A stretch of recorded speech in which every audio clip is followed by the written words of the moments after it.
Muy buenas tardes, mis queridos amigos de Tona, que el día de hoy en la tarde nos atienden con su presencia en este programa tan especial, y así lo considero porque está con nosotros nuestro buen amigo Ildefonso Guajardo Villarreal, que aparte de ser paisano, pues es un buen amigo. Ildefonso, bienvenido. Gracias, Raúl. Buenas tardes. Muy bien, Ildefonso, pues mira, vamos a entrar directamente al tema porque creo que hay mucho que hablar y creo que es importante poder precisar el tema. Estoy compartiendo contigo en la pantalla, ¿lo ves? Lo conozco de memoria. Perfecto, mejor todavía, pero la audiencia no lo conoce. Entonces, este capítulo 8 del reconocimiento del dominio directo y la propiedad imprescindible de los Estados Unidos mexicanos o los hidrocarburos. Esta interpretación, ¿tú cuál le das? ¿Tú cómo la explicas? No es interpretación, Raúl. No es más que lo que dice la Constitución, incluyendo la reforma energética del 2015. Esa no es ninguna novedad. Siempre el petróleo ha sido de los mexicanos. No es más que reafirmar lo que ya es parte de la Constitución. Muy bien. Entonces, ¿por qué el gobierno del presidente López Obrador toma como premisa esta descripción, este texto, para decir que no está violando ninguno de los acuerdos que se tomaron en el TEMEC? Yo creo, Raúl, que deberíamos de empezar la historia de su origen. Nosotros iniciamos la negociación en el 2017 y fue un año después cuando la elección del 2018 define un nuevo presidente electo. El presidente electo designa a una persona, el doctor Seade, a que nos acompañe en el proceso de negociaciones. El doctor Seade se lo presentó el exsecretario de Hacienda, el primero, que era parte de las gentes del Colegio de México. Y en ese sentido, el doctor Seade se incorpora. El presidente siempre dice que se incorporó como observador. La verdad es que afortunadamente, gracias al ímpetu y el entusiasmo del doctor Seade, fue integrante del equipo de negociación y era muy importante porque no importaba lo que yo hubiera negociado. Si el gobierno entrante no hubiera estado de acuerdo, pues el Senado, por mayoría de Morena, pues no lo hubiera aprobado. Entonces, para mí estratégicamente era fundamental pasar la antorcha en condiciones de total identidad y transparencia para que el nuevo gobierno tomara esa batuta. Y en ese sentido, cuando el doctor Seade tuvo una instrucción de intentar pedirle al negociador americano que retirara todo compromiso en el sector de energía, el negociador americano, siendo testigos varios de los que estábamos ahí, le dijo al doctor Seade que pues estaba medio extraño que México le dijera a Estados Unidos: te queremos dar un trato peor de lo que ya le damos a otros socios comerciales. Ah, caray. Entonces, pues sí, porque ya teníamos negociado el TPP, ya acabamos de terminar la negociación con el acuerdo con Europa, y todos los acuerdos reflejaban lo obvio. Tú como negociador no tienes una potestad para ir más allá de lo que te marca tu constitución y tus leyes. Y en el momento en que yo negocié los acuerdos internacionales, lo que me marcaba las leyes era la reforma energética del 2015. Entonces, el doctor Seade intentó borrón completo del sector de energía y los norteamericanos le dijeron: no, güey, o sea, no se puede por ahí. Y entonces se hizo un impasse de una semana, hubo un debate interno en el gobierno electo, los de siempre con una posición del México de los 70s y los más modernos del lado contrario, todos del mismo equipo.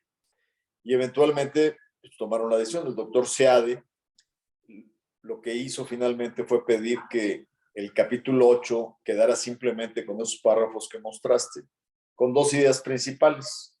el petróleo es de los mexicanos, cosa que pues, sí lo sabemos, siempre No ha hay sido. nada que discutir. Claro. El que cómo lo extraigas y cómo te organices para extraerlo, pues, porque el petróleo, ahí donde está sin sacarlo, pues para nada nos sirve, ¿no? Aunque sea los mexicanos, hay que sacarlo. Y si Pemex no tiene la inversión necesaria para sacarlo, pues debe de generar las mejores condiciones para los mexicanos para que se extraiga. Entonces, y el otro elemento que incorporan en el 8, que a eso se limita el 8 desde que así lo determinaron ellos, es que el país se reserva su derecho soberano a cambiar sus leyes y cambiar su constitución. Cosa que, como tú bien sabes, ningún país cede en ningún acuerdo internacional su soberanía. Tú puedes cambiar tus leyes cuando tú quieras. Lo que sí es claro el acuerdo es que si el cambio de las leyes que estás introduciendo afectan los compromisos establecidos en el acuerdo, pues eres sujeto a compensar el daño que estás ocasionando. Y el presidente tiene pues como que la idea de que los compromisos estaban en el capítulo 8. Pues no, el capítulo 8 era un capítulo de cooperación y de fortaleza energética de América del Norte. Los compromisos están transversales en el capítulo de empresas del Estado, en el capítulo de inversión, en el capítulo de servicios, en el capítulo de inversionista, de inversionista Estado. Agrícola, me imagino que también. Entonces, en todas las áreas están, pero digamos, esto se refleja en esos capítulos. Tú puedes, como así lo hicimos nosotros, por ejemplo, la ley del 15 marca que quien quiera invertir en México tiene que tener un mínimo de contenido nacional en pozos someros y un mínimo en pozos profundos.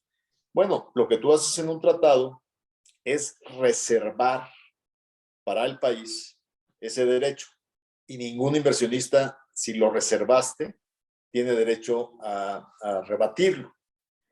Entonces, el punto de fondo es que, pues, o sea, tú no puedes definir un trato discriminatorio. Tú no puedes decir, de hoy en adelante solo Pemex venderá gas a las empresas. Tú estás violando el acuerdo. Tú no puedes decidir que ahora le vamos a dar 5 años más a Pemex para que siga produciendo gasolinas de baja calidad, que nos habíamos comprometido ya hace tiempo a tenerlas, si no las tenemos, pero esa concesión no se la otorgas a los importadores de gasolina. Eso se llama trato discriminatorio. Entonces, cualquiera que conozca de comercio internacional y de tratados, pues entiende esos temas transversales que no fueron en ningún momento reservados. Entonces, en este sentido, pues ahora se está iniciando la solicitud hacia un panel Estado-Estado. Y es muy importante entenderlo, porque hemos estado escuchando, el gobierno se reúne con Salazar, el embajador Salazar, y con un grupo muy grande de inversionistas estadounidenses, y dice que ya pactó con 17 empresas para que no la hagan de tos. Pero el problema es que eso está lidiando con la posibilidad de paneles inversionista-Estado, no Estado-Estado. Son dos paneles diferentes. Y el panel inversionista-Estado es el derecho que tiene un inversionista que le repongas la pérdida que tiene por cambiar las reglas del juego.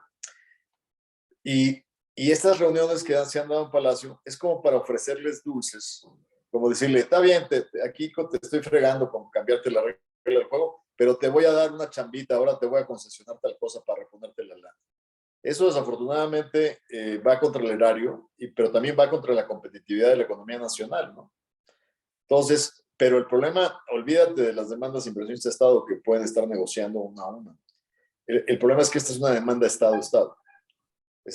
Son los socios comerciales, Canadá y Estados Unidos, los que están demandando al gobierno mexicano por no observar sus compromisos en el acuerdo. Ok. Para tratar de que nuestra audiencia le entienda perfectamente bien, Ildefonso, ¿cuáles son los tiempos de este procedimiento? Y primero vamos a tratar los tiempos y al rato vemos las consecuencias. ¿Te parece? Defínenos los tiempos. Inclusive, antes de los tiempos, te haría un comentario que creo que nos ayudará a que tu audiencia vea las ventajas de tener un acuerdo comercial. La ventaja de tener un acuerdo comercial es que aun y cuando tienes diferencias, el acuerdo incluye un capítulo que diseña la solución de controversias. ¿Por qué eso es importante?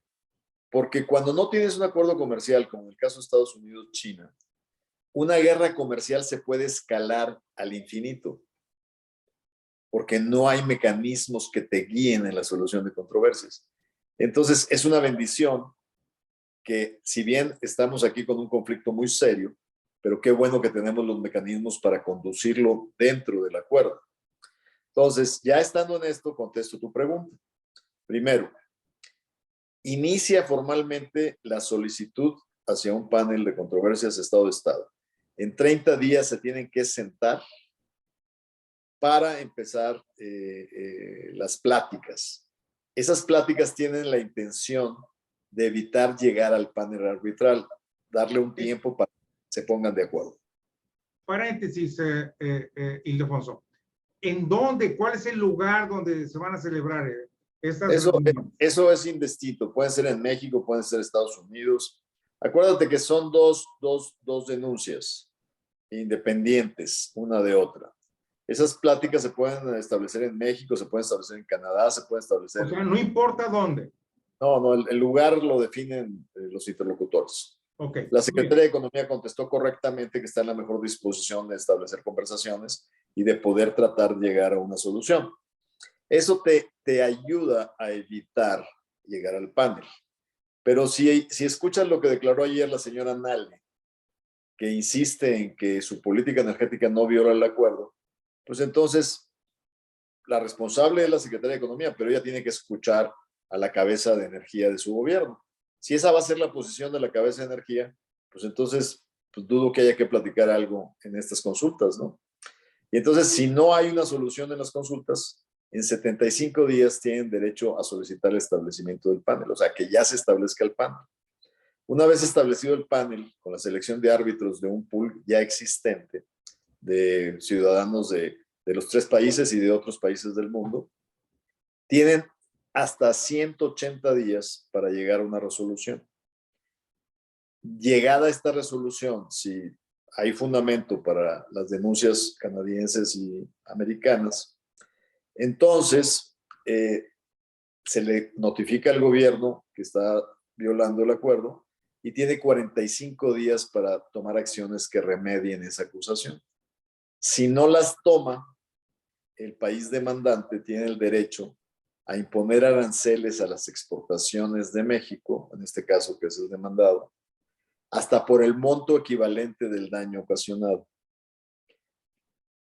Y entonces, quien paga el plato roto en este tema, Estado a Estado, no es en dinero que sale de la tesorería a compensar al inversionista, sino es el exportador que al imponerle un arancel pierde acceso o le es más difícil el acceso al mercado norteamericano. Imagínate que nos pongan un arancel del 25% al aguacate, pues los peruanos van a estar felices. Claro. O que le pongan un 25% al tomate, pues los productores de Florida van a estar encantados. Entonces, ese es el riesgo que se corre. Pero pues obviamente falta este trayecto para recorrer. De llegar a ese escenario, estaréis llegando como en un año a ese escenario. 2 preguntas, Ildefonso. La primera, ¿hay un recurso de apelación una vez que el panel fije una postura, una decisión? No, no hay. No hay. Muy bien. ¿Hay un recurso de apelación o de defensa sobre la decisión de Estados Unidos y Canadá para imponer los aranceles? No, no hay. De hecho, te remito a la experiencia. Este mecanismo ya existía en el NAFTA original y nosotros lo usamos para denunciar a Estados Unidos porque estaba incumpliendo con el acceso al transporte de carga mexicano a Estados Unidos.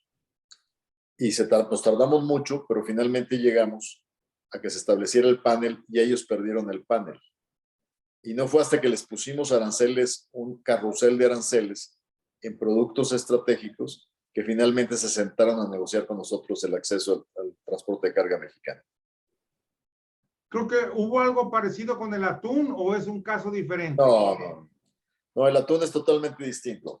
Okay. El atún lo llevamos a la OMC, a la Organización Mundial de Comercio, porque ellos estaban dando un trato discriminatorio al exigir la etiqueta Dolphin Safe y no se la ponían al atún mexicano. Entonces inducían al consumidor a consumir un atún que supuestamente no mataba delfines, cosa que era totalmente falto de documentación científica. Y las prácticas de pesca mexicana eran iguales o mejores que las de ellos. Y entonces eso lo ganamos en una controversia, pero ha sido muy difícil romper los intereses disqueambientalistas en el tema del atún. Esa la ganamos en la OMC. Entonces, y permíteme que yo trate de insistir en que esto quede muy claro para la audiencia, en los tiempos. Estamos hablando de que todo este proceso puede llegar a concluir en forma positiva a favor de México o en forma negativa en contra de México en el próximo verano, aproximadamente. Es muy fácil, muy fácil. En octubre estableces el panel, el 15, si no hay arreglo en las consultas. Del 15 de octubre te vas al 15 de abril para comunicar el resultado del panel. Y del 15 de abril te vas al final de mayo para que México haga medidas remediales. Y si no las hace a partir del mes de mayo del próximo año, el gobierno estadounidense tiene la libertad de establecer aranceles. El americano y el canadiense, ¿verdad? Me imagino. Sí, pero son dos procesos independientes. Ok, muy bien. Bajo este escenario que tiene las dos facetas, evidentemente el presidente López Obrador puede manejar o el éxito de su defensa o el fracaso de la misma, ¿verdad? Claro. Entonces, me gustaría enfocarnos al éxito de esto, que yo lo veo muy remota. No sé tú cómo la veas. ¿Cómo refieres el éxito? ¿Que el panel diga que México tiene razón? Así es. ¿Basado en qué? Pues es simple, sencillamente los argumentos o las explicaciones que dé. ¿Cómo cuáles argumentos? No los tengo, no soy especialista. Estoy tratando de entrar en la mente del presidente López Obrador de explicar esto ante la opinión pública mexicana. Precisamente, Raúl, ese es el problema. ¿Tú viste que el tema lo haya posicionado Biden? No. ¿Quién lo posicionó? Las autoridades correspondientes. La experta en comercio internacional. Así es. Es el Tratado de México. Así es. La Secretaría de Economía. Entonces, el tema es, pues el presidente puede tener una visión muy respetable de cómo él quiere ver al sector de energía de México, lo cual, al menos los argumentos que he escuchado, por ejemplo, tiene un argumento muy fuerte que dice, los americanos no pueden apoyar la corrupción de estas empresas agiotistas y etcétera, ¿no? Y luego menciona Iberdrola. Pues Iberdrola es española, obviamente. ¿Qué tiene que ver? Pero el tema de fondo es que, ponle tú que sí, que hubo contratos con corrupción. Pues para eso se usa la ley y se usa el mismo tratado para denostar a esa empresa, y hay una ley que en Estados Unidos existe que persigue a las empresas internacionalmente por actos de corrupción. Pues eso se le debe darle su salida a esos problemas. No estoy diciendo que no tiene razón. Sí, a lo mejor, sin duda, hubo empresas que pudieron haber abusado, dado una mordida para obtener el contrato, pero eso se les persigue con los mecanismos existentes. No por ello denostas un acuerdo comercial. Entonces, en conclusión, yo creo que vayamos al escenario que el panel determina que sí hay violación del acuerdo. y vayamos a un escenario pues, que sería muy difícil para México. Que el presidente diga, pues a mí me vale y yo quiero que la política energética sea como yo la quiero. ¿En qué escenario vamos a estar? Pues probablemente el tratado sigue, pero el problema es que se nos quitan beneficios del tratado, ¿no? Y entonces no quiere decir que sean elementos para que los norteamericanos digan nos salimos del tratado o que México, alguien puede decir, no, es que el presidente se va a enojar y se va a salir del tratado. Pues no le conviene salirse del tratado, aun y cuando haya menos beneficios, le conviene seguir en el tratado. Ok. ¿Me explico? Ok. Por darte un orden de magnitud, supón que sea cierto lo que dice el embajador Salazar, que hay una afectación de 30,000 millones de dólares, que eso dependerá de los árbitros estimarla. Eso no es ni el 10% de lo que exportamos. Ya. O sea, si hay una afectación, pero lo bueno de este tratado es que si bien no nos conviene meternos en estos temas porque perdemos beneficios, al menos se mantiene el elemento que fundamental, que es el acuerdo, ¿no? Entonces, yo digo, sería más realista ver más bien el escenario de que el presidente va a tener la flexibilidad para entender la naturaleza del acuerdo establecido, o si simplemente va a decir que prevalezca mi visión energética. ¿Cuáles serían las opciones del gobierno mexicano, opciones comerciales, ante el peor de los escenarios? Mira, precisamente por eso yo puse mucho interés como secretario de actualizar el acuerdo con Europa. Porque te doy un ejemplo.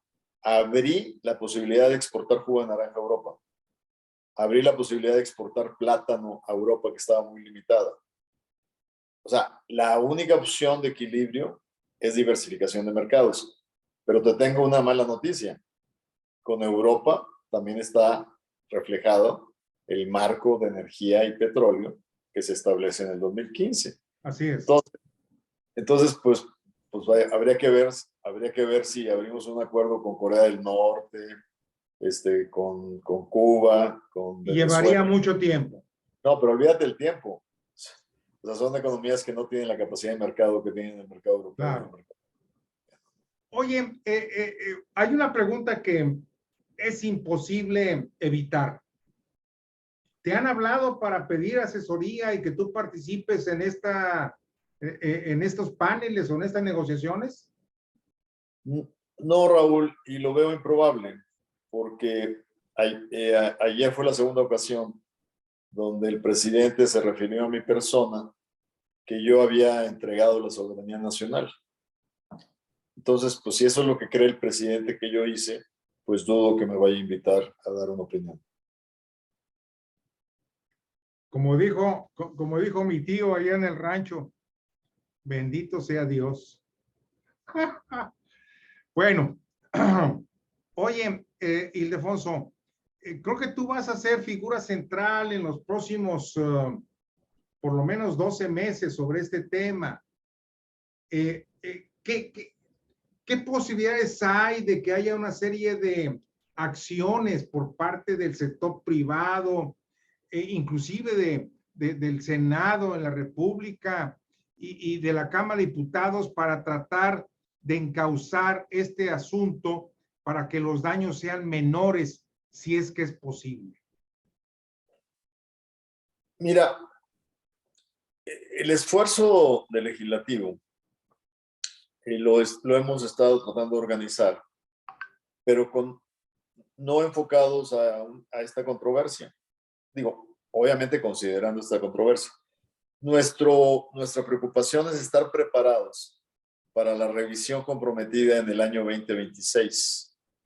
Y para ello tenemos que tener un tablero de control de una serie de temas pendientes de cumplimiento en el acuerdo, incluyendo el tema de controversias existentes, porque también hay que mencionar que no solo México ha incumplido. Estados Unidos está incumpliendo en cómo está interpretando la regla de origen automotriz. Canadá está incumpliendo en el tema de acceso al mercado de lácteos norteamericanos. Por eso una carta de 3 organizaciones empresariales muy importantes, combinando a los líderes de América del Norte, a que cuiden el cumplimiento estricto de lo acordado para no debilitar el tratado. Entonces, sí tenemos un papel que podemos jugar en cumplir la implementación correctamente. Pero en un tema como esta controversia, pues es ejecutivo. Aquí no hay un papel para el legislativo. Okay. Podemos tener un punto de acuerdo, podemos combinar al ejecutivo, etcétera, etcétera, pero no somos, digamos, la autoridad responsable.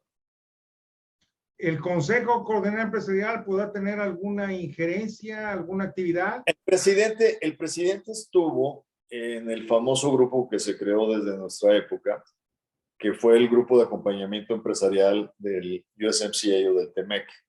Y tú te diste cuenta que tuvo una reunión con ellos sin que fuera Biden, pero fueron algunos miembros del gabinete norteamericano, con este grupo empresarial de Estados Unidos, México, que está vigilando, se llama el US Mexico Business Council, Consejo México-Estadounidense de Negocios. Y ellos tienen una agenda para seguir impulsando y fortaleciendo la integración. Ellos fueron los que le dijeron que había planes de inversión de 40,000 millones en México. Pero acciones como estas son las que claramente introducen incertidumbre. Entonces habría que estar muy pendientes de este proceso. Muy bien. Pues, Ildefonso, de nuevo, muchas gracias por tu generosidad de compartir con nosotros y con la audiencia estos temas que para muchos son desconocidos, pero que son vitales para el desarrollo económico cotidiano de nuestro país. Aprecio tu apoyo, tu atención, te mando un abrazo y por supuesto, pues tengo que decirte que tengo que estar en comunicación contigo para cualquier cosa que suceda. Claro que sí, Raúl. Encantado de acompañarte en tu programa y estamos en contacto. De Tona te mando un abrazo y Monter te felicita. Gracias. Hasta luego.